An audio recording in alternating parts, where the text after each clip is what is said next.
La mémoire, c'est quelque chose de très volatile, et elle s'évapore d'autant plus qu'on ne la fait pas travailler rapidement. Et on la fixe le plus tôt possible.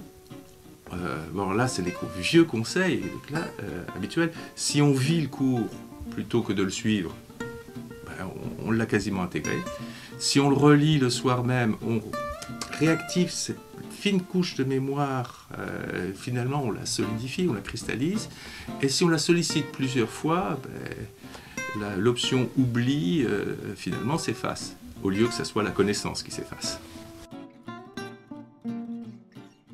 Ça peut aider, oui, ça aide, c'est un peu l'effet placebo, le café et autres excitants ne sont pas efficaces, hormis le coup de fouet du matin. Le stimulant, c'est une façon d'être bien dans sa peau, donc faut faire ce qu'on aime. Le stimulant, c'est une question plutôt de recherche du bien-être, de se rassurer, je reviens encore à se rassurer, et d'être dispo, dans l'état qu'il faut au moment de l'examen. Car finalement, c'est une compétition qui se prépare en 9 mois. Le meilleur moyen de booster sa mémoire, c'est de prendre le temps de se faire un planning. Se faire un planning avec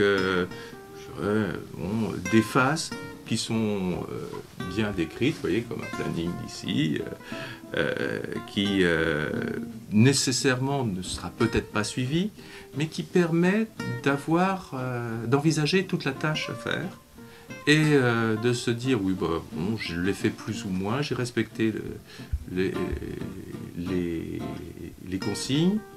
Et puis, en conclusion, si on en arrive au bout à 2 ou 3 semaines du bac, lorsqu'on sort sa fiche à se dire, mais mince, j'en ai marre, j'ai déjà relu, je la connais par cœur, youpi.